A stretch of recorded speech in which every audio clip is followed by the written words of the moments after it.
중국이 몰락하고 있습니다. 그것도 단 하나의 한국 기술 때문에. 전 미국 연준 수석 경제분석관 아서 캔드릭이 월스트리트 최고 투자자들에게 충격적인 경고를 던졌습니다. 세계 최강대국을 자처하던 중국의 시진핑 주석이 한국의 반도체 기술 앞에서 무너지고 있습니다. 수천억 달러를 쏟아부었지만 복제조차 하지 못한 한국의 기술, 그리고 그로 인해 촉발된 권력 내부의 균열. 중국 공산당 내에서 벌어지고 있는 충격적인 권력 투쟁. 그 중심에는 한국의 반도체 기술이 있었습니다. 도대체 무슨 일이 벌어진 것인지 지금 바로 알아보겠습니다. 그 전에 잠깐 누르는데 1초도 걸리지 않는 좋아요와 구독 버튼을 눌러주시면 영상 제작에 아주 큰 힘이 됩니다. 그럼 오늘의 사연 시작합니다. 뉴욕 맨해튼의 한 고급 오피스 빌딩. 제 사무실 창문으로 비치는 햇살의 모니터가 반짝였습니다. 저는 아서 캔드릭, 전직 미 연준 수석 경제분석관이자 현재 월스트리트에서 반도체 지정학의 최고 권위자로 불리는 투자 전략가입니다. 그날 아침 제 비서가 서둘러 사무실로 들어왔어요. 캔드릭 박사님, 블룸버그에 긴급 속보가 떴습니다. 중국의 국가집적 회로산업투자기금이 갑자기 파산 절차에 들어갔다고 합니다. 저는 모니터를 향해 몸을 기울였습니다. 화면에는 베이징 금융가에서 벌어지는 혼란스러운 장면들이 실시간으로 전송되고 있었죠. 대기금 사무실 앞에 몰려든 투자자들, 정장 차림의 관리들이 건물에서 연행되는 충격적인 장면들이었습니다. 그것뿐만이 아닙니다. 기금 책임자 리우 부이사장과 고위 관리 수십 명이 한꺼번에 체포됐다고 합니다. 이 소식을 접한 순간 제 머릿속에서는 여러 퍼즐 조각들이 맞춰지기 시작했습니다.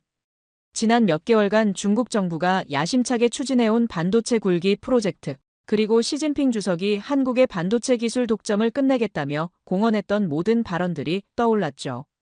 이게 단순한 비리 사건일 리가 없어요. 이건 프로젝트 실패에 대한 처벌이자 시진핑 권력 핵심부에서 벌어지고 있는 권력 투쟁의 신호탄입니다.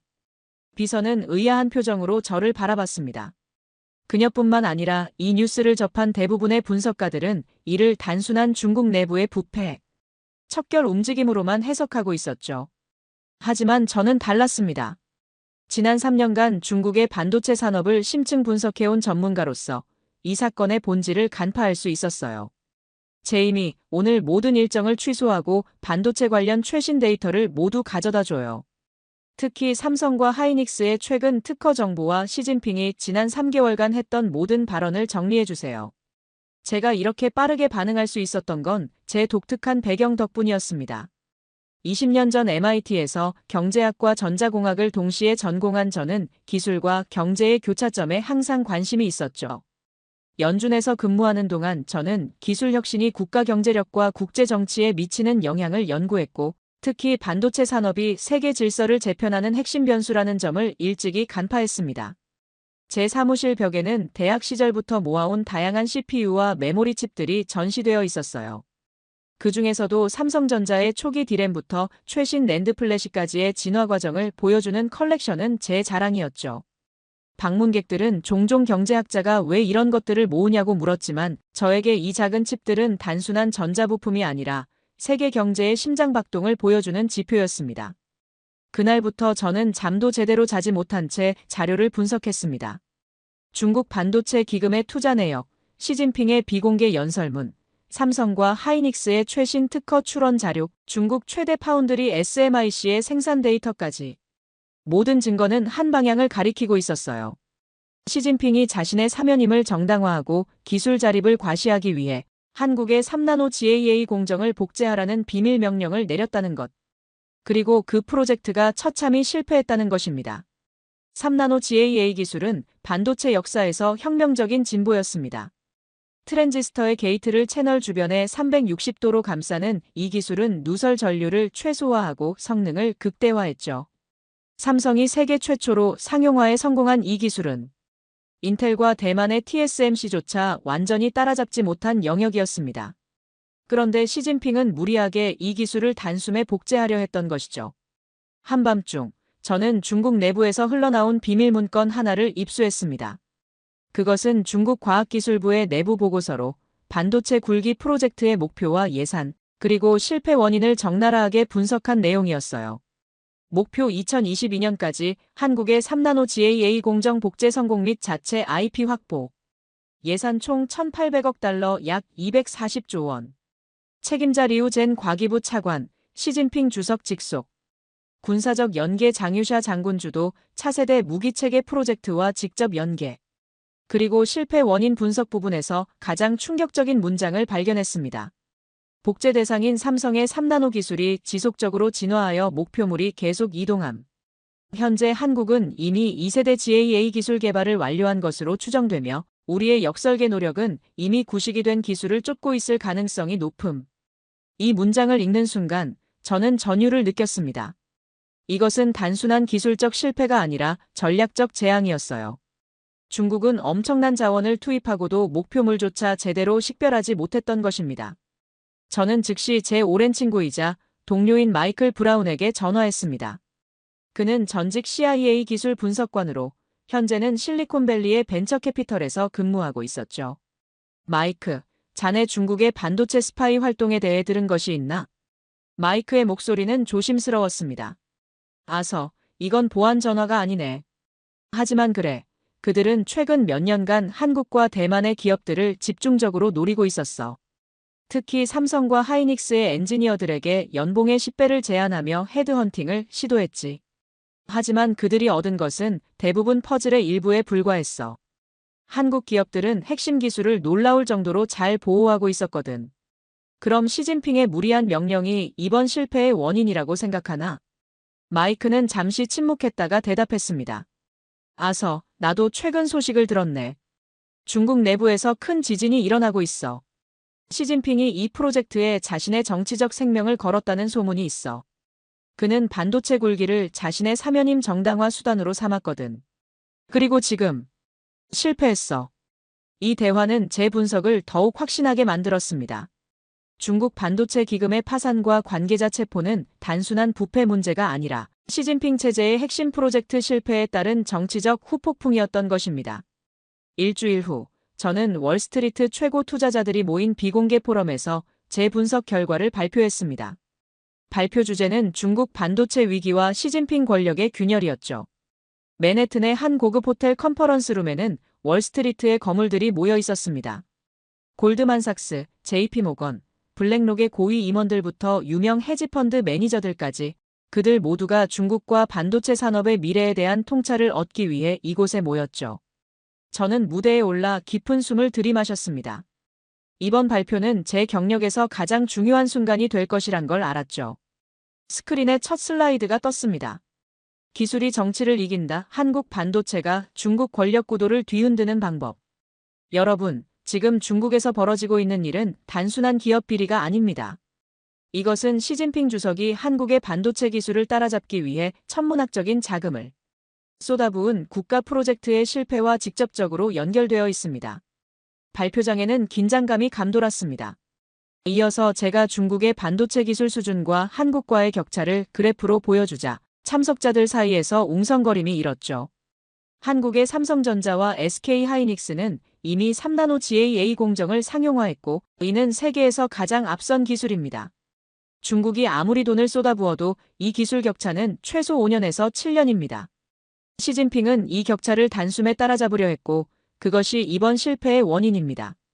슬라이드에는 삼성과 하이닉스의 최신 공정, 로드맵과 중국 SMIC의 현재 기술 수준을 비교한 차트가 나타났습니다. 한국은 이미 3나노를 넘어 2나노 개발에 착수한 반면 중국은 아직 7나노 대량 생산조차 완전히 안정화하지 못한 상태였죠. 이어서 저는 핵심적인 분석을 제시했습니다. 시진핑 주석은 2021년 중앙정치국 회의에서 2025년까지 반도체 자금률 70% 달성을 공언했습니다. 이는 사실상 불가능한 목표였어요. 그러나 그는 자신의 사면임 정당화와 중국몽 실현을 위해 이 목표를 고수했고 그 과정에서 무리한 지시를 내렸습니다. 특히 한국의 3나노 GAA 기술을 어떤 수단을 써서라도 확보하라는 명령이 있었다는 정보가 있습니다. 그러나 발표가 끝나자마자 반박이 쏟아졌습니다. 글로벌 투자은행의 중국 담당 분석가 마이클 리는 손을 들었어요.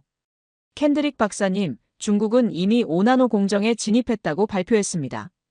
한국과의 격차는 생각보다 좁고 중국의 물량 공세 앞에서는 어떤 기술적 장벽도 무너질 겁니다. 마이클 리는 월스트리트에서 유명한 친중 성향의 분석가였습니다.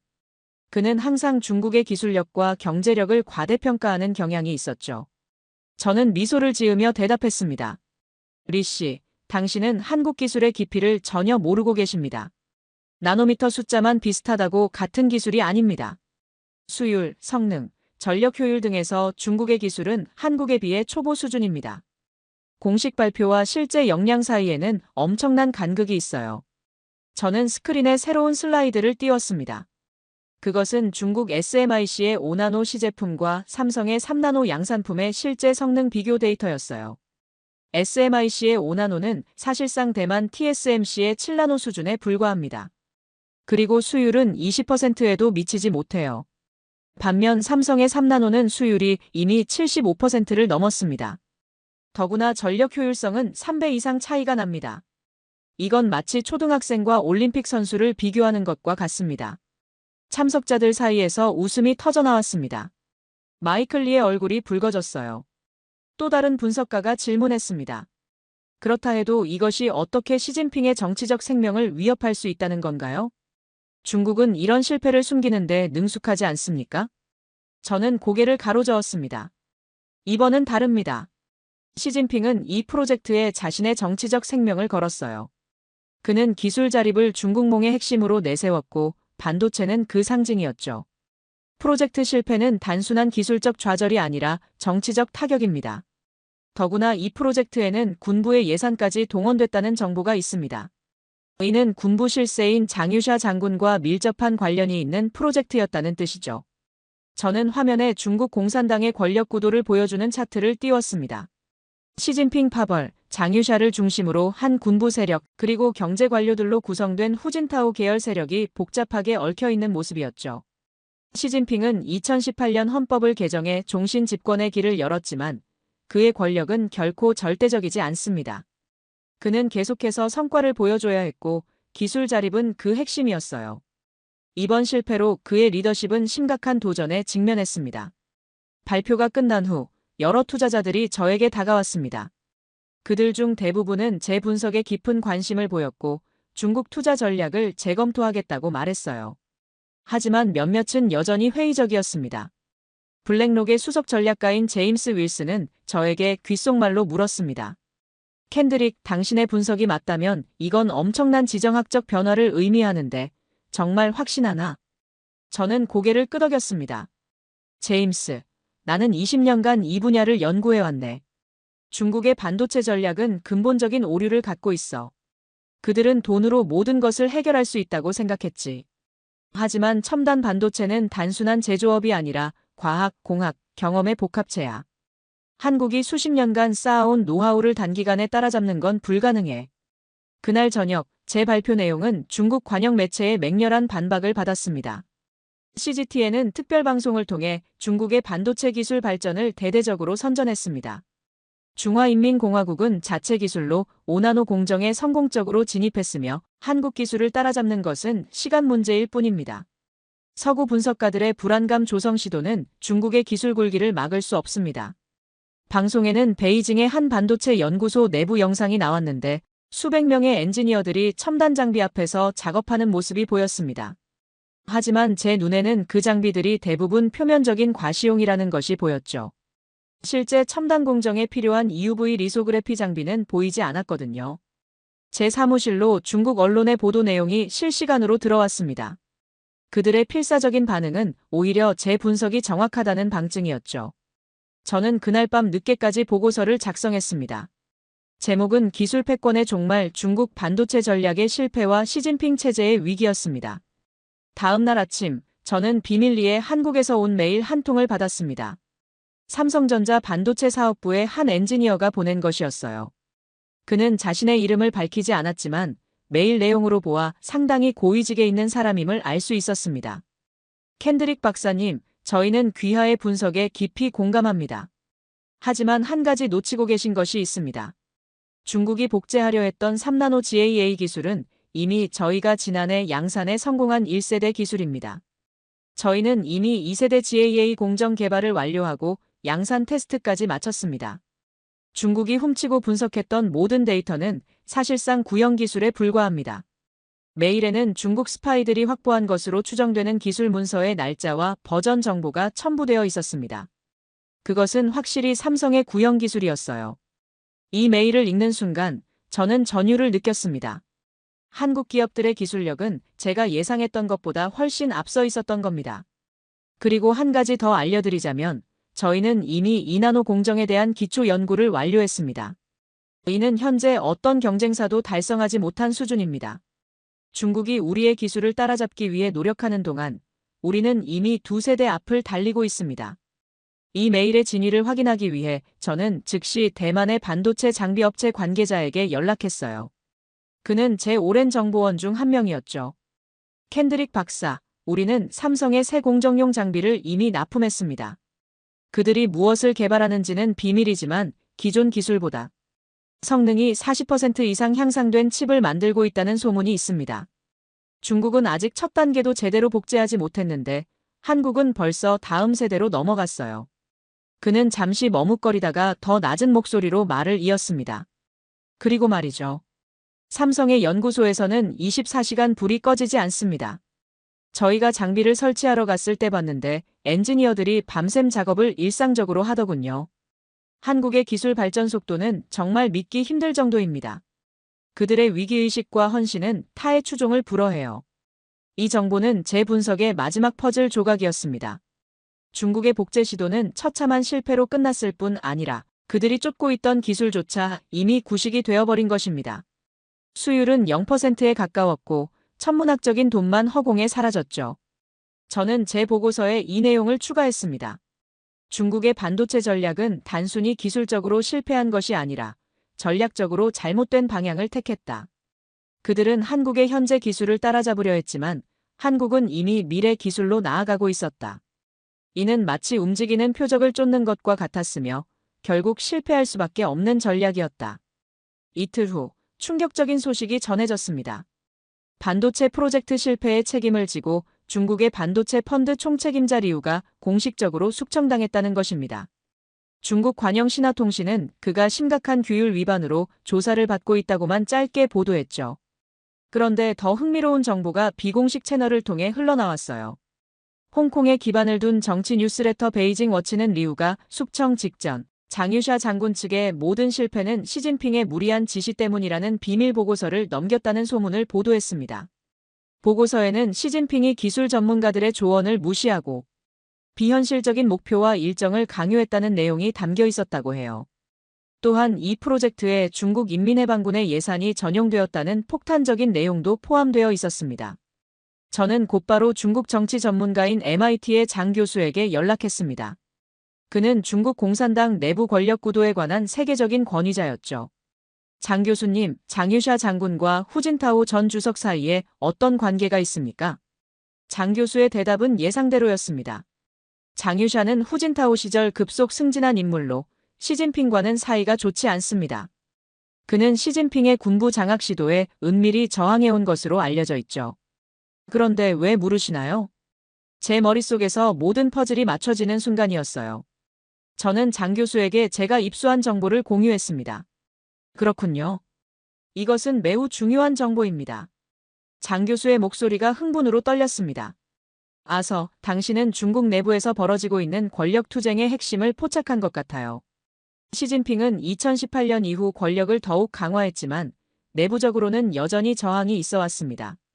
특히 기술 관료들과 일부 군부 세력은 그의 경제 정책과 대외 강경 노선에 불만을 품어왔죠. 이번 반도체 프로젝트의 실패는 그들에게 시진핑을 공격할 수 있는 절호의 기회를 제공한 셈입니다.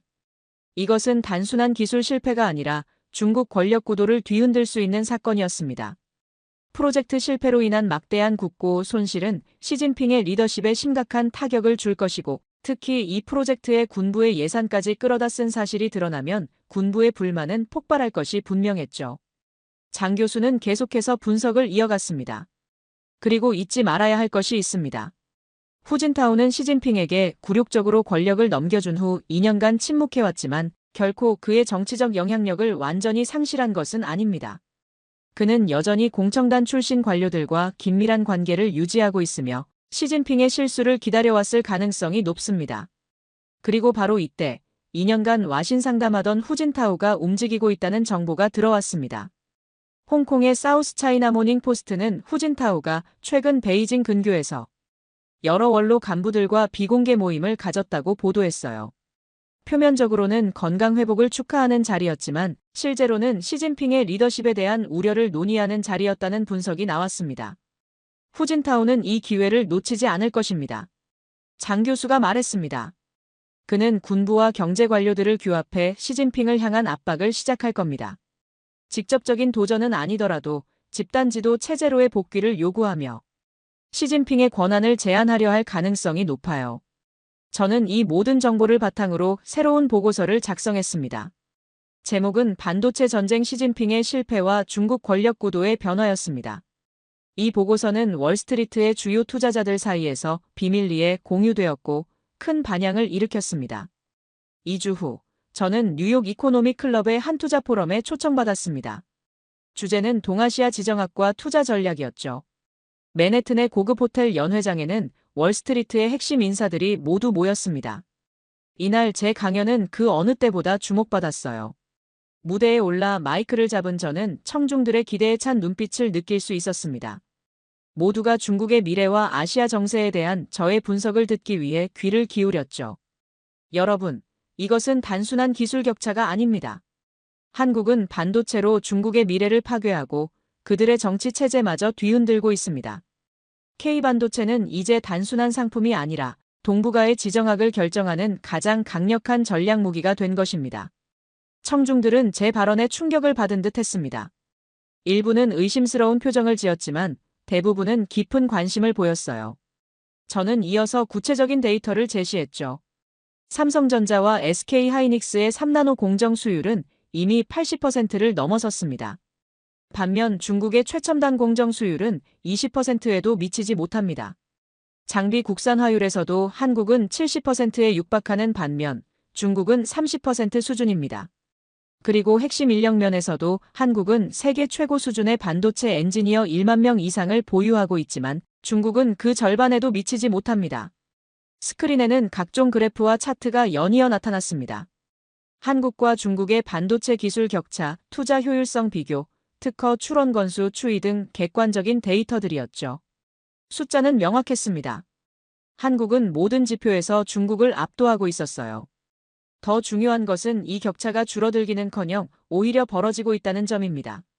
지난 5년간 한국과 중국의 기술 격차는 3.2년에서 5.7년으로 확대되었습니다. 중국이 한국을 따라잡는 것은 사실상 불가능합니다.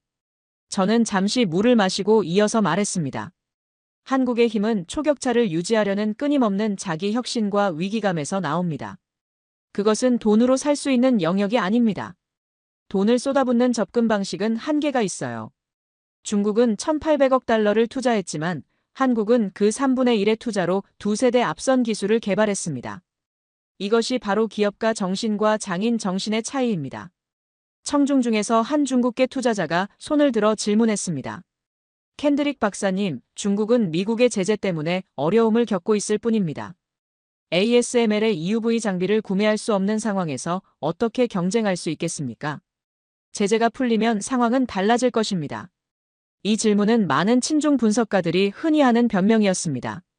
저는 고개를 저었습니다. 그렇게 생각하는 것은 중국의 근본적인 문제를 보지 못하는 것입니다. 삼성전자도 초기에는 미국과 일본의 견제를 받았습니다. 1980년대 일본은 한국의 핵심 장비와 기술 이전을 거부했고 미국은 지적재산권 압박을 가했죠. 하지만 그들은 독자적인 기술력을 키웠고 결국 세계 최고가 됐어요. 저는 청중들에게 일화 하나를 들려주었습니다. 1980년대 초 삼성의 이병철 회장은 일본 기업들이 기술 이전을 거부하자 직접 반도체 연구소를 설립했습니다. 당시 많은 전문가들은 한국이 반도체 강국이 될 수 있다는 생각을 비웃었어요. 하지만 그들은 미국에서 최고 인재들을 영입하고 자체 기술 개발에 모든 역량을 집중했습니다. 결국 불과 10년 만에 일본을 추월하기 시작했죠. 한국의 성공 비결은 국가 주도가 아니라 기업가 정신, 장인 정신, 그리고 글로벌 경쟁에서 살아남기 위한 위기의식이었습니다. 저는 다시 본론으로 돌아왔습니다. 이러한 기술 격차와 그로 인한 프로젝트 실패는 이제 중국 내부 정치에 직접적인 영향을 미치고 있습니다. 시진핑 주석은 자신의 사면임 정당화를 위해 기술 자립을 핵심 성과로 내세웠지만 현실은 정반대였습니다. 이는 그의 리더십에 심각한 타격을 주었고 내부 반대파들에게 기회를 제공했어요. 며칠 후 저는 중국 내부에서 흘러나온 충격적인 정보를 입수했습니다. 시진핑이 브릭스 정상회의에 불참한다는 소식이었어요. 공식적인 이유는 건강상의 이유였지만 내부 소식통에 따르면 실제로는 권력 내부의 격변 때문이라는 것이었습니다. 이 소식은 국제정치 전문가들 사이에서 큰 파장을 일으켰습니다. 시진핑은 그동안 어떤 국제회의도 건강을 이유로 불참한 적이 없었거든요. 이것은 분명 이례적인 일이었고 중국 내부에 심상치 않은 변화가 있음을 시사하는 징후였습니다. 다음 날 파이낸셜 타임스는 중국 공산당 내부 권력 투쟁 징후라는 제목의 분석 기사를 실었습니다. 기사는 최근 중국 국영 매체에서 시진핑의 이름이 언급되는 빈도가 감소했다는 점, 그리고 일부 경제정책 결정이 지연되고 있다는 점을 지적했어요. 이는 시진핑의 권력이 약화되고 있다는 간접적인 증거였습니다. 중국의 반도체 굴기 프로젝트 실패가 시진핑 체제의 균열을 일으키고 있다는 제 분석이 점점 현실로 드러나고 있었어요. 궁지에 몰린 시진핑은 미국의 제재 때문이라며 책임을 외부로 돌리려 했지만 이미 내부에서는 그의 리더십에 의문을 제기하는 목소리가 커지고 있었습니다. 제 연구실에서 중국 내부 동향을 분석하던 중 저는 또 다른 중요한 변화를 포착했습니다. 중국 국영 매체들이 후진타오 시대의 과학적 발전관을 다시 강조하기 시작했다는 것이었어요. 이는 시진핑의 중국몽 대신 후진타오의 실용주의적 노선으로 돌아가려는 움직임으로 해석될 수 있었습니다. 이러한 변화가 진행되는 가운데 세계적인 반도체 장비 기업 ASML이 차세대 EUV 장비의 아시아 제일 파트너로 중국이 아닌 한국을 선택했다고 공식 발표했습니다. 이는 K반도체의 기술적 우위를 전 세계에 공인한 시진핑에게는 치명타와도 같은 사건이었죠. ASML의 CEO 피터 베닝크는 기자회견에서 이렇게 말했습니다. 우리는 미래 기술에 투자합니다. 삼성과 SK하이닉스는 EUV 기술을 가장 효과적으로 활용하며 혁신을 이끌고 있습니다. 그들의 기술 로드맵은 우리의 장비 발전 방향과 완벽하게 일치합니다. 이것은 순전히 기술적, 상업적 결정입니다. 하지만 모두가 이 발표의 정치적 함의를 알고 있었습니다. 미국의 압력 속에서도 ASML은 비즈니스 파트너를 선택했고 그 선택은 중국이 아닌 한국이었던 것입니다. 이는 글로벌 반도체 생태계에서 한국의 위상을 다시 한번 확인시켜준 사건이었어요. 이 소식이 전해진 후 중국 증시는 급락했습니다. 특히 반도체 관련 주식들이 큰 타격을 받았죠. 투자자들은 중국의 기술 자립 목표가 실현 불가능하다는 사실을 점점 더 인식하기 시작했던 것입니다. 제 사무실 전화가 쉴 새 없이 울렸습니다. 월스트리트의 주요 투자자들이 중국 투자 전략을 재검토하기 위해 저의 자문을 구하는 전화였어요. 골드만삭스, JP모건, 시티그룹 등 주요 투자은행들은 중국 관련 포트폴리오를 재구성하고 있었고 한국 시장에 대한 관심이 급증했습니다.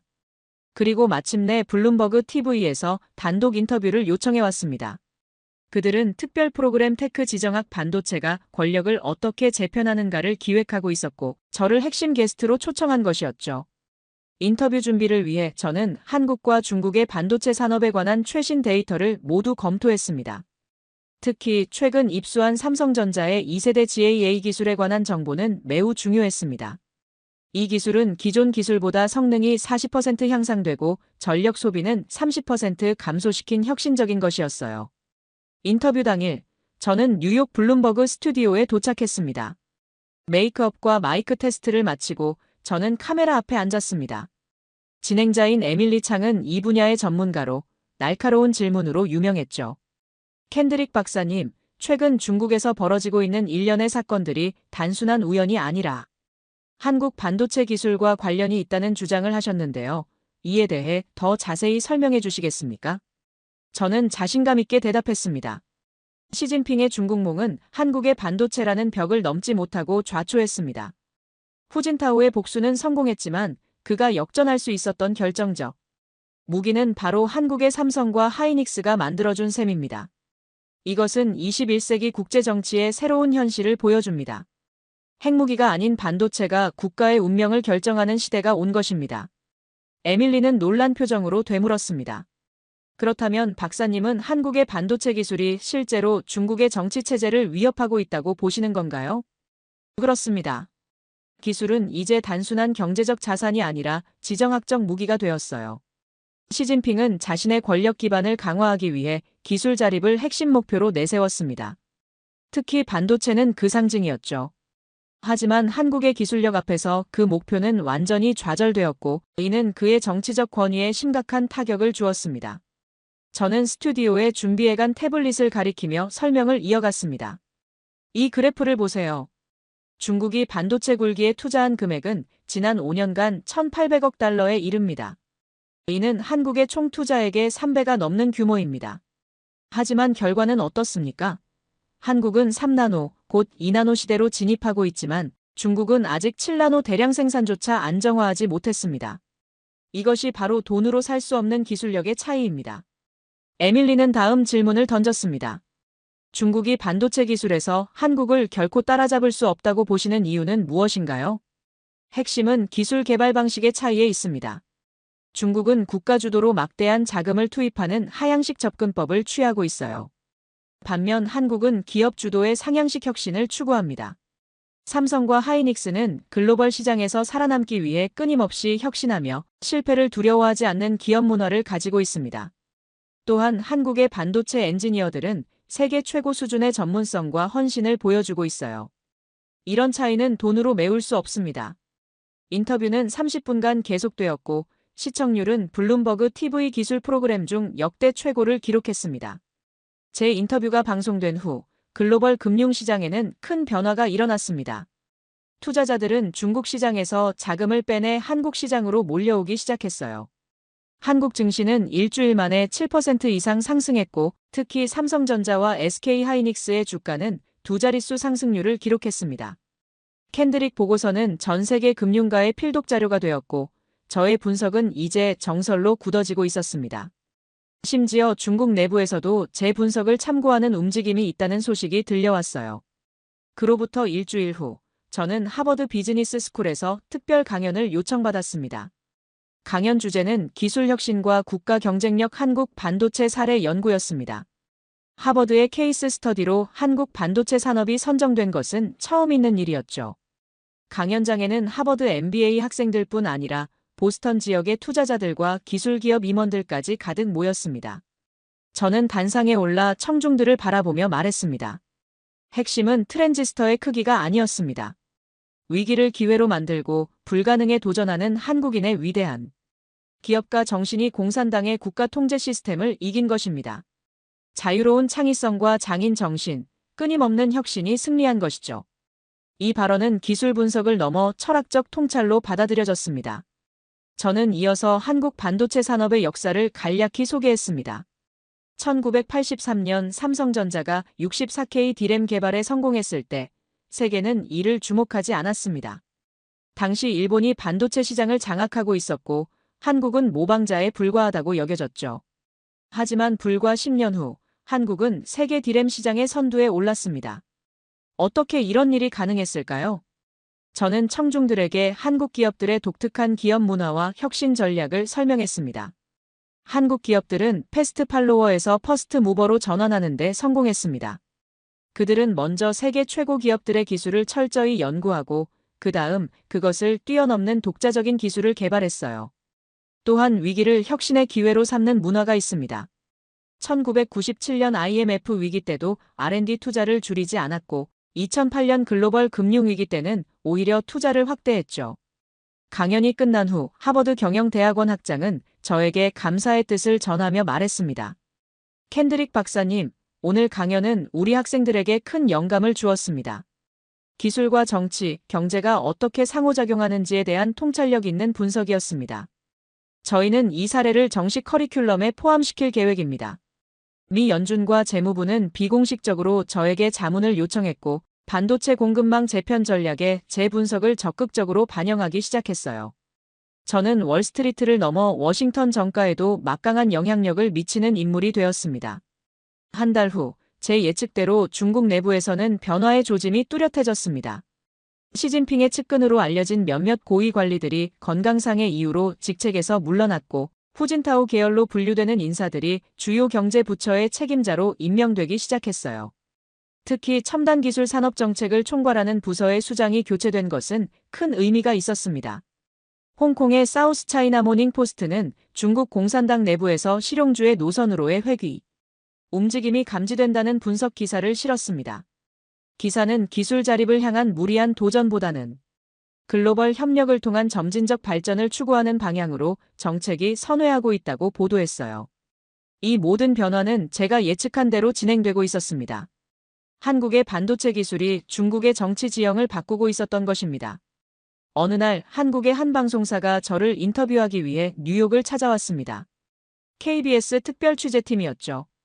그들은 K반도체가 세계를 바꾼다라는 제목의 다큐멘터리를 제작 중이었고 저를 주요 인터뷰이로 선정했다고 했습니다. 인터뷰어는 저에게 물었습니다. 켄드릭 박사님, 한국 시청자들에게 전하고 싶은 말씀이 있으신가요? 저는 카메라를 바라보며 진심을 담아 대답했습니다. 저는 지난 25년간 세계 경제를 분석해왔습니다. 그 과정에서 많은 국가의 성공과 실패를 목격했죠. 하지만 한국만큼 불가능을 가능으로 만드는 나라는 보지 못했습니다. 여러분은 세계 최고의 반도체 기술을 보유하고 있을 뿐 아니라 그것으로 세계 지정학의 판도까지 바꾸고 계십니다. 한국의 반도체가 중국 정치의 미래를 결정하는 시대가 왔습니다. 이것이 단순한 기술적 성취를 넘어선 역사적 사건입니다. 인터뷰어는 감동한 표정으로 말했습니다. 한국인으로서 정말 자부심을 느끼게 하는 말씀입니다. 혹시 한국을 방문하실 계획이 있으신가요? 물론입니다. 저는 오랫동안 한국의 반도체 산업을 연구해왔지만 아직 직접 방문한 적은 없어요. 특히 삼성과 하이닉스의 생산시설을 직접 보고 싶습니다. 한국의 반도체 엔지니어들이 어떻게 일하는지, 그들의 혁신 문화가 어떤 것인지 직접 경험하고 싶어요. 이 인터뷰는 한국에서 폭발적인 반응을 얻었고 저는 곧 한국 정부와 주요 기업들로부터 공식 초청을 받았습니다. 저는 기꺼이 수락했고 다음 달 서울 방문 일정을 잡았어요. 한국에 도착하기 전 저는 한국어 기초를 배우기 위해 개인 교사를 고용했습니다. 안녕하세요와 감사합니다 정도는 직접 말하고 싶었거든요. 또한 한국의 문화와 역사에 대한 책을 여러 권 읽으며 준비했습니다. 특히 한강의 기적이라 불리는 한국의 경제 발전 과정에 깊은 관심을 가졌어요. 서울에 도착한 첫날, 저는 삼성전자 반도체 사업부를 방문할 기회를 얻었습니다. 수원에 위치한 거대한 반도체 캠퍼스는 그 자체로 압도적이었어요. 수만 명의 직원들이 근무하는 이 시설은 마치 하나의 도시 같았습니다. 보안 검색을 마치고 들어간 연구소에서 저는 한국 반도체 기술의 진정한 깊이를 목격했습니다. 클린룸 내부는 미래의 한 장면 같았어요. 하얀 방진복을 입은 엔지니어들이 세계에서 가장 정밀한 장비들 사이에서 움직이고 있었습니다. 연구소장 김 박사는 저에게 이렇게 말했어요. 켄드릭 박사님, 저희가 왜 중국에 추격당하지 않는지 아십니까? 우리는 단 한 번도 현재 기술에 만족한 적이 없기 때문입니다. 지금 이 순간에도 저희 연구원들은 다음 세대, 그 다음 세대 기술을 개발하고 있습니다. 중국이 우리의 기술을 분석하는 동안 우리는 이미 그것을 뛰어넘은 새로운 기술을 완성합니다. 그는 저를 특별 전시실로 안내했습니다. 그곳에는 삼성이 개발한 첫 메모리 칩부터 최신 3나노 칩까지의 진화 과정이 전시되어 있었어요. 이것이 저희의 역사입니다. 매 단계마다 불가능이라는 말을 들었습니다. 일본을 이길 수 없다. 미국 기술을 따라갈 수 없다. 물리적 한계를 넘을 수 없다. 하지만 우리는 매번 그 한계를 뛰어넘었습니다. 청소년 시절부터 전자공학에 관심이 많았던 저는 클린룸을 둘러보며 깊은 감명을 받았습니다. 나노미터 수준의 정밀도를 요구하는 이 작업에는 숭고한 장인 정신이 깃들어 있었어요. 24시간 불이 꺼지지 않는 연구소에서 연구원들은 끊임없이 혁신을 추구하고 있었습니다. 한 젊은 연구원이 저에게 다가와 말했습니다. 박사님, 저희는 매일 수백 개의 실험을 합니다.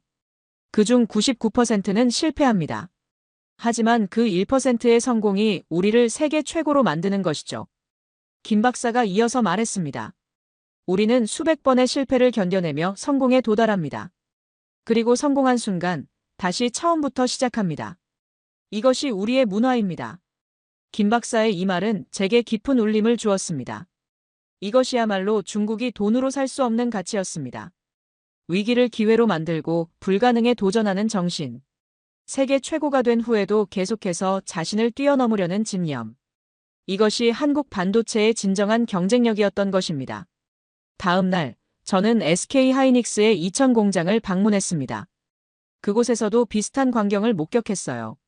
하지만 하이닉스는 삼성과는 또 다른 강점을 가지고 있었습니다. 그들은 메모리 분야에서 독보적인 기술력을 자랑했죠. 하이닉스의 최고 기술 책임자는 저에게 자랑스럽게 말했습니다. 저희는 세계에서 가장 작은 셀 크기의 D램을 생산하고 있습니다. 이것은 단순한 공정 축소가 아니라 물리학의 한계를 극복하는 혁신이죠. 중국이 따라오지 못하는 이유는 그들에게 이런 도전 정신과 실패를 두려워하지 않는 문화가 없기 때문입니다. 그는 이어서 중국의 기술 스파이 활동에 대해 언급했습니다. 그들은 수년간 우리 기술을 훔치려 했습니다. 천문학적인 연봉을 제시하며 우리 엔지니어들을 빼가려 했죠. 하지만 성공하지 못했어요. 왜냐하면 우리의 기술은 문서나 데이터만으로는 전달될 수 없기 때문입니다. 그것은 수만 명의 엔지니어들이 매일 소통하고 협력하는 과정에서 생겨나는 집단 지성의 결과물이에요. 서울 체류 마지막 날, 저는 경제학자들과 투자자들 앞에서 특별 강연을 했습니다. 포스코 센터 대회의실에는 500명이 넘는 청중이 모였고 현장에서 생중계되는 유튜브 시청자는 10만 명을 넘었습니다. 반도체로 중국의 야망을 꺾은 한국, 그들의 다음 목표는 어디일까요? 한국이 AI 시대의 패권을 잡게 될까요? 저는 그 가능성이 매우 높다고 봅니다. 한국은 이미 반도체를 통해 하드웨어의 핵심을 장악했고 이제 소프트웨어와 AI 알고리즘으로 그 영역을 확장하고 있습니다. 우리는 지금 K-테크가 세계를 재편하는 역사적 순간을 목격하고 있는 것입니다. 강연이 끝난 후 한국 경제부 장관이 저를 만나고 싶다는 연락이 왔습니다. 비공개 만남에서 장관은 저의 분석에 깊은 관심을 표했고 한국의 반도체 산업 발전 전략에 대한 조언을 구했어요. 켄드릭 박사님, 한국이 반도체 초격차를 유지하기 위해 어떤 전략을 취해야 한다고 보십니까? 저는 솔직하게 제 생각을 전했습니다. 장관님, 한국의 강점은 기업 주도의 혁신에 있습니다. 정부는 과도한 간섭보다는 안정적인 환경을 조성하고 글로벌 인재를 유치하는 데 집중해야 합니다. 특히 중국이 따라올 수 없는 영역, 즉 원천 기술과 설계 역량을 강화하는 것이 중요합니다. 또한 미국, 일본, 유럽과의 기술, 동맹을 더욱 강화하여 글로벌 공급망에서 한국의 위치를 확고히 해야 합니다. 장관은 고개를 끄덕이며 저의 조언에 감사를 표했습니다. 한국에서 돌아온 후 저는 제 팟캐스트 글로벌 테크 인사이트의 특별 에피소드를 녹음했습니다. 제목은 한국 반도체가 중국 정치를 무너뜨린 방법이었죠. 이 에피소드에서 저는 한국 방문 경험과 새롭게 얻은 통찰을 공유했습니다. 결국 시진핑은 수천억 달러를 쏟아붓고도 한국의 작은 칩 하나를 복제하지 못해 몰락한 것입니다. 세계의 공장을 자처하던 나라가 손톱만 한 기술 장벽 앞에서 무너진 셈이죠. 이보다 통쾌한 경제 드라마가 어디 있겠습니까? 저는 이어서 한국 반도체 산업의 문화적 측면을 강조했습니다. 한국의 반도체 연구소에서 본 것 중 가장 인상적인 것은 엔지니어들의 열정이었습니다. 그들은 단순히 일을 하는 것이 아니라 자신의 삶을 기술 혁신에 바치고 있었어요. 이러한 장인 정신은 돈으로 살 수 없는 것입니다. 중국이 아무리 많은 자금을 투입해도 이런 문화를 단기간에 만들어낼 수는 없습니다. 이 팟캐스트는 불과 일주일 만에 100만 다운로드를 기록했고 경제 분야 최고의 콘텐츠로 주목받았습니다. 중국 정부는 물론 이에 강력히 반발했지만 이미 흐름은 돌이킬 수 없는 지경에 이르렀어요. 중국 내부에서는 반도체 굴기의 실패를 두고 책임 공방이 격화되었고 후진타오 계열의 인사들이 주요 직책에 속속 기용되는 모습이 포착되었습니다. 시진핑의 권력은 눈에 띄게 약화되고 있었어요. 베이징의 정치 분석가들은 시진핑이 기술 자립이라는 목표에 너무 많은 정치적 자본을 투자했고 그 실패로 인해 심각한 타격을 입었다고 분석했습니다. 특히 군부 내에서 불만이 커지고 있다는 소식도 전해졌어요. 장유샤 장군을 중심으로 한 군부 세력은 반도체 프로젝트의 군사 예산이 전용된 것에 대해 강한 불만을 표시했다고 합니다. 한편 한국의 반도체 기업들은 전례 없는 호황을 누리고 있었습니다. 삼성전자와 SK하이닉스의 주가는 역대 최고치를 경신했고 글로벌 시장 점유율도 계속해서 증가했어요. 특히 미국의 주요 기술 기업들이 한국 기업들과의 협력을 더욱 강화하는 움직임을 보였습니다. 애플의 CEO 팀 쿡은 서울을 방문해 삼성과 하이닉스의 경영진을 만났고 이후 한국의 반도체 기술은 우리의 미래 제품 혁신의 핵심적인 역할을 할 것이라고 공개적으로 선언했습니다. 구글, 마이크로소프트, 아마존 등 다른 기술거인들도 비슷한 행보를 보였죠. 그리고 마침내 저는 이 모든 사건을 종합한 최종 보고서를 발표했습니다. 제목은 반도체 전쟁 한국이 중국의 미래를 결정한 방법이었죠. 이 보고서에서 저는 다음과 같은 결론을 내렸습니다. 자본과 통제만으로는 진정한 기술 혁신을 이룰 수 없다.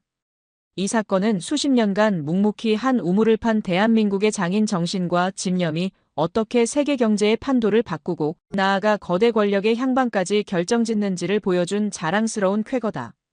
한국의 반도체 기술은 단순한 산업 성공을 넘어 21세기 국제 질서를 재편하는 결정적 변수가 되었다.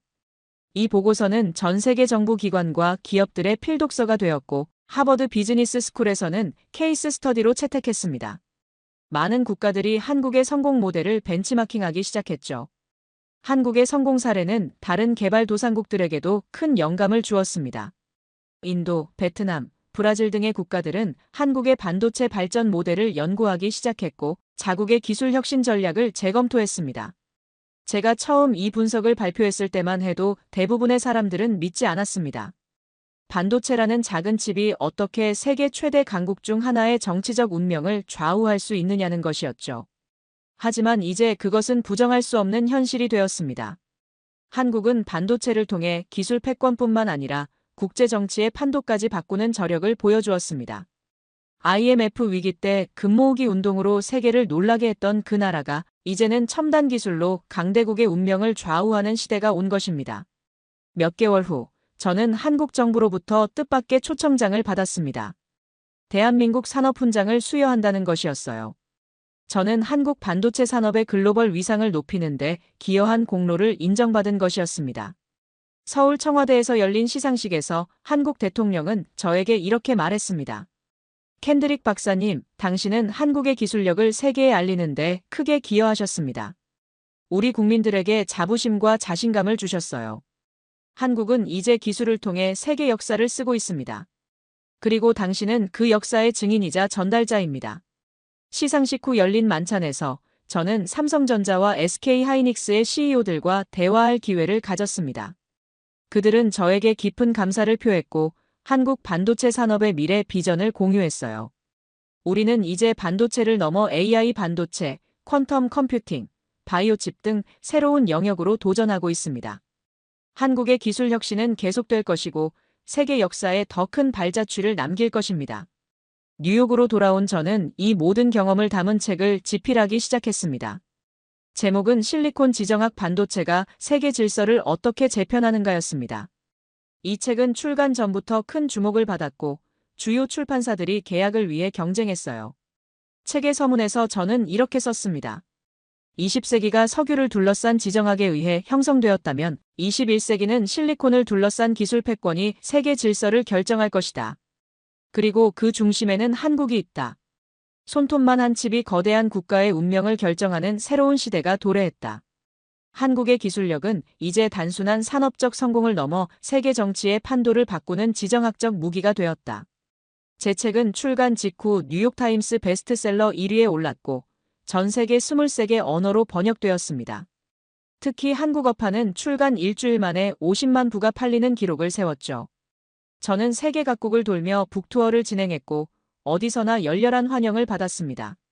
책의 성공 이후 저는 더 많은 사람들에게 이 이야기를 알리고 싶었습니다. 마침 넷플릭스에서 제 책을 바탕으로 한 다큐멘터리 시리즈 제작을 제안해 왔어요. 시리즈의 제목은 치버 한국 반도체가 세계를 바꾸는 방법이었습니다. 다큐멘터리 제작을 위해 저는 다시 한국을 방문했습니다. 이번에는 카메라 팀과 함께 더 깊숙이 한국의 반도체 산업을 들여다볼 수 있었어요. 특히 감동적이었던 것은 반도체 엔지니어들의 일상을 담은 장면들이었습니다. 카메라는 밤새 연구실에서 일하는 엔지니어들의 모습을 포착했습니다. 그들 중 한 명인 이 박사는 인터뷰에서 이렇게 말했습니다. 저희는 항상 세계 최고를 목표로 합니다. 때로는 물리적 한계에 도전해야 할 때도 있죠. 불가능해 보이는 일을 가능하게 만드는 것. 그것이 한국 반도체 산업의 DNA입니다. 다큐멘터리는 또한 삼성전자의 초창기 모습도 담았습니다. 1980년대 초 한국이 반도체 산업에 뛰어들었을 때 많은 전문가들은 비웃었습니다. 당시 세계 시장은 미국과 일본이 장악하고 있었고 한국은 그저 모방자에 불과하다고 여겨졌죠. 그러나 불과 20년 만에 한국은 세계 메모리 반도체 시장의 절반 이상을 차지하게 되었습니다. 이 놀라운 성공 스토리의 배경에는 끊임없는 도전과 혁신, 그리고 위기를 기회로 바꾸는 한국인의 특별한 정신이 있었습니다. 특히 인상적이었던 것은 1997년 IMF 외환위기 때의 이야기였습니다. 대부분의 기업들이 투자를 축소하는 상황에서 삼성전자는 오히려 반도체 R&D 투자를 늘렸습니다. 당시 삼성 경영진의 결단은 큰 위험을 감수한 것이었지만 그 결과 한국은 위기 이후 더 강한 기술 경쟁력을 갖게 되었죠. 다큐멘터리의 마지막 부분에서는 중국의 반도체 산업 현황을 다루었습니다. 취재팀은 베이징과 상하이의 반도체 산업 단지를 방문했고 중국의 기술 추격 시도와 실패의 원인을 분석했습니다. 한 중국 반도체 전문가는 카메라 앞에서 솔직하게 말했습니다. 우리는 한국의 성공을 복제하려 했지만 그것이 단순히 돈과 정부 지원의 문제가 아니라는 것을 깨달았습니다. 한국의 반도체 산업에는 특별한 문화와 장인 정신이 있어요. 그것은 하루아침에 만들어지는 것이 아닙니다. 다큐멘터리는 또한 시진핑의 권력 약화와 중국 내부의 정치적 변화도 세밀하게 포착했습니다. 베이징 소식통들은 반도체 굴기의 실패가 시진핑의 권위에 결정적인 타격을 주었다고 증언했어요. 넷플릭스 시리즈는 전 세계적으로 큰 화제를 모았고 특히 한국에서는 국민적 자부심을 불러일으켰습니다. 많은 젊은이들이 반도체 산업에 관심을 갖게 되었고 이공계 지원율이 크게 증가했다는 보도도 있었어요. 시리즈가 방영된 후 저는 유명 토크쇼에 출연해 이 이야기의 의미를 더 많은 사람들에게 전할 수 있었습니다. MBC의 투나잇 쇼에 출연한 날 진행자는 저에게 물었습니다. 켄드릭 박사님, 한국의 반도체 기술이 정말로 중국 정치까지 바꿨다고 생각하시나요? 저는 확신에 찬 목소리로 대답했습니다. 의심의 여지가 없습니다. 우리는 역사적인 순간을 목격하고 있어요. 한국의 기술력이 초강대국의 정치적 운명을 결정했습니다. 시진핑은 자신의 권력 기반을 강화하기 위해 기술 자립을 핵심 목표로 내세웠지만 한국의 반도체 기술 앞에서 좌절했습니다. 이것은 21세기 국제정치의 새로운 현실을 보여줍니다. 이제는 핵무기가 아니라 반도체 칩이 국가의 운명을 결정하는 시대가 온 것입니다. 청중들은 놀라움과 감탄으로 반응했습니다. 많은 미국인들에게 한국은 여전히 K-팝과 김치의 나라로만 인식되어 있었기 때문이죠. 하지만 이제 그들은 한국이 세계 최첨단 기술의 선두주자이자 세계 정치의 판도를 바꿀 수 있는 영향력을 가진 국가라는 사실을 깨닫기 시작했습니다. 한편 중국 내부에서는 변화의 조짐이 더욱 뚜렷해졌습니다. 국영 매체들은 무리한 기술 자립 대신 실용적인 국제 협력을 강조하기 시작했고 시진핑의 권력은 점점 더 약화되었습니다. 그리고 마침내 베이징 소식통들은 후진타오 계열의 인사들이 핵심 권력기구에서 주도권을 잡기 시작했다고 전했습니다. 이 모든 변화의 중심에는 한국의 반도체 기술이 있었습니다. 손톱만 한 칩이 세계 최대 강국 중 하나의 정치적 판도를 바꾼 것입니다. 이것은 한국이 세계 역사에 남긴 새로운 이정표였습니다. 저는 다시 한번 한국을 방문했습니다. 이번에는 서울대학교에서 특별 강연을 요청받았기 때문이었죠. 대강당은 학생들로 가득 찼고 강연은 전국 방송으로 생중계되었습니다. 강단에 선 저는 한국의 젊은이들을 바라보며 말했습니다. 여러분은 세계 역사를 바꾸고 있습니다. 한국의 반도체 기술은 단순한 산업적 성공을 넘어 세계 정치의 판도를 바꾸는 게임 체인저가 되었습니다. 이것은 기술이 국가의 운명을 결정하는 21세기의 상징적인 사례가 될 것입니다. 저는 이어서 한국의 미래에 대한 전망을 제시했습니다. 한국은 이제 반도체를 넘어 AI, 양자 컴퓨팅, 바이오 테크놀로지 등 새로운 영역에서도 세계를 선도할 수 있는 역량을 갖추고 있습니다. 여러분이 가진 창의성, 도전 정신, 위기를 기회로 바꾸는 능력은 어떤 국가도 쉽게 따라올 수 없는 경쟁력입니다. 한국은 앞으로도 세계 기술의 미래를 선도하며 국제 정치와 경제의 판도를 바꿀 것입니다. 강연이 끝난 후 한 학생이 질문했습니다. 켄드릭 박사님, 한국의 반도체 기술이 세계 정치에 영향을 미친 것처럼 앞으로 어떤 한국 기술이 세계를 바꿀 것으로 예상하십니까? 저는 잠시 생각한 후 대답했습니다. 제가 주목하는 분야는 한국의 배터리 기술입니다. 이미 LG화학, 삼성 SDI, SK이노베이션은 세계 최고 수준의 배터리 기술을 보유하고 있습니다. 에너지 전환 시대의 배터리는 석유만큼이나 중요한 전략 자원이 될 것입니다. 한국이 이 분야에서도 초격차를 유지한다면 21세기 에너지 지정학에서도 결정적인 영향력을 행사할 수 있을 것입니다. 서울에서의 마지막 일정으로 저는 한국의 젊은 반도체 엔지니어들과의 만남을 가졌습니다. 그들은 20대와 30대 초반의 젊은이들이었지만 이미 세계 최첨단 기술을 개발하는 핵심 인력이었습니다. 한 젊은 엔지니어가 저에게 물었습니다. 박사님, 우리가 이 기술력을 계속 유지하려면 어떤 마음가짐이 필요할까요? 저는 진심을 담아 대답했습니다. 절대 현재에 안주하지 마세요. 한국 반도체의 성공 비결은 끊임없는 혁신과 자기 부정에 있습니다. 여러분이 개발한 기술이 세계 최고라고 생각하는 순간, 그것은 이미 구식이 되기 시작한 것입니다. 항상 다음 세대, 그 다음 세대를 생각하며 도전하세요. 그리고 실패를 두려워하지 마세요. 위대한 혁신은 수많은 실패를 통해 탄생합니다. 그들의 눈에서 저는 미래에 대한 확신과 열정을 볼 수 있었습니다. 이 젊은이들이 있는 한 한국의 기술 리더십은 계속될 것이라는 확신이 들었습니다. 뉴욕으로 돌아온 후 저는 월스트리트 저널에 기고문을 썼습니다. 제목은 기술이 권력을 이긴다. 한국 반도체와 중국 정치의 교훈이었습니다.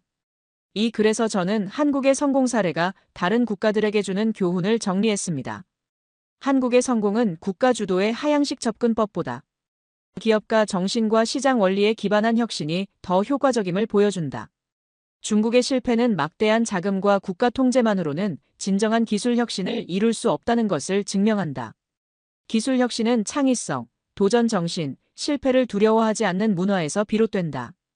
이것이 21세기 국가 경쟁력의 핵심이다. 이 기고문은 전 세계 정책 기반자들과 기업 리더들 사이에서 큰 반향을 일으켰습니다. 많은 국가들이 한국의 혁신 모델을 연구하기 시작했고, 특히 개발도상국들은 한국의 경험에서 자국의 발전 전략에 대한 영감을 얻었습니다. 또한 저는 하버드 케네디 스쿨에서 기술과 지정학, 21세기 국가 권력의 재정이라는 새로운 강의를 개설해달라는 제안을 받았습니다. 이 강의는 기술 혁신이 국제 정치와 경제에 미치는 영향을 분석하는 내용으로 한국의 반도체 사례는 핵심 교재가 되었습니다. 제 분석이 현실로 드러나면서 월스트리트의 주요 투자자들은 중국에서 한국으로 자금을 이동시켰습니다. 한국 주식시장은 사상 최고치를 경신했고 외국인 직접 투자도 크게 증가했습니다. 세계 경제의 중심축이 서서히 이동하고 있었던 것입니다. 가장 놀라운 것은 미국과 유럽의 주요 기술 기업들이 한국의 대규모 R&D 센터를 설립하기 시작했다는 점이었습니다. 그들은 한국의 혁신 문화와 기술력을 높이 평가했고 미래 기술 개발의 핵심 파트너로 한국을 선택했습니다. 구글의 CEO 순다르 피차이는 서울에 AI 연구센터를 설립하며 이렇게 말했습니다. 한국은 단순히 뛰어난 엔지니어를 보유한 것이 아니라 혁신적인 문제 해결 방식과 도전 정신을 가지고 있습니다. 우리는 한국과의 협력을 통해 AI의 미래를 함께 만들어가고 싶습니다. 중국에서는 변화의 물결이 더욱 가속화되었습니다. 반도체 굴기의 실패로 인한 정치적 후폭풍은 시진핑의 권력 기반을 크게 약화시켰고 후진타오 계열의 실용주의 노선이 다시 힘을 얻기 시작했습니다. 중국 정부는 무리한 기술 자립 대신 국제 협력과 점진적 발전을 강조하는 새로운 정책 방향을 발표했습니다. 이러한 변화는 국제 정세에도 큰 영향을 미쳤습니다. 중국의 공격적인 확장주의가 누그러들면서 아시아 지역의 긴장도 완화되기 시작했습니다. 특히 한국은 이러한 변화의 중심에서 경제적, 외교적 위상이 크게 강화되었습니다. 세계 언론들은 이런 변화를 반도체가 가져온 지정학적 지각변동이라고 표현했습니다. 영국 이코노미스트지는 한국의 기술력이 중국의 야망을 좌절시키고 아시아의 힘의 균형을 바꾸었다는 표지 기사를 실었고 미국 외교 전문지 포린 어페어스는 반도체 전쟁에서 승리한 한국이 새로운 지역 강국으로 부상하고 있다고 분석했습니다. 한국은 이제 단순한 중견국이 아니라 기술력을 바탕으로 세계 정치와 경제의 판도를 좌우하는 스마트 파워로 인정받게 되었습니다. 이것은 한국 역사상 유례없는 국제적 위상의 제고였습니다. 제가 처음 이 분석을 발표했을 때만 해도 대부분의 사람들은 믿지 않았습니다. 반도체라는 작은 칩이 어떻게 세계 최대 강국 중 하나의 정치적 운명을 좌우할 수 있느냐는 것이었죠. 하지만 이제 그것은 부정할 수 없는 현실이 되었습니다. 한국은 반도체를 통해 기술 패권뿐만 아니라 국제 정치의 판도까지 바꾸는 저력을 보여주었습니다. IMF 위기 때 금모으기 운동으로 세계를 놀라게 했던 그 나라가 이제는 첨단 기술로 강대국의 운명을 좌우하는 시대가 온 것입니다. 아무도 예상하지 못했던 이 놀라운 전환은 한국인의 특별한 정신과 문화에서 비롯되었습니다. 위기를 기회로 바꾸는 지혜, 불가능에 도전하는 용기, 그리고 끊임없는 혁신과 자기 혁신의 정신. 이것이 바로 한국이 세계를 선도하는 기술 강국으로 우뚝 서게 된 비결이었습니다. 오늘 이 이야기를 들으신 여러분, 한국인으로서 자부심을 느끼지 않으십니까? 우리의 기술력이 세계 정치의 판도를 바꾸고 초강대국의 운명을 결정하는 시대가 왔습니다. 이것은 단순한 산업 성공을 넘어선 역사적 사건입니다. 우리가 만든 작은 칩이 세계 최대 강국의 정치 체제를 흔들고 국제 질서를 재편했습니다. 한국은 이제 단순한 경제 강국이 아니라 세계 역사의 흐름을 바꾸는 결정적인 영향력을 가진 나라가 되었습니다. 이것이야말로 진정한 국가적 자부심의 원천이 아닐까요? 앞으로 한국은 반도체를 넘어 AI, 바이오 테크놀로지, 우주 기술 등 새로운 영역에서도 세계를 선도할 것입니다. 그리고 그 과정에서 또다시 세계의 판도를 바꾸는 역사적인 사건들이 만들어질 것입니다. 우리는 지금 한국이 세계 역사의 중심에 서는 위대한 전환점을 목격하고 있는 것입니다. 여러분의 생각은 어떠신가요? 이 이야기가 흥미로우셨다면 좋아요와 구독, 그리고 댓글로 여러분의 의견을 나눠주세요. 한국 반도체의 성공이 가져온 변화, 그리고 앞으로 한국 기술이 세계를 어떻게 바꿀지에 대한 여러분의 생각이 궁금합니다. 다음 편에서는 K반도체가 가져올 미래 변화에 대해 더 깊이 알아보겠습니다. 지금까지 시청해주셔서 감사합니다.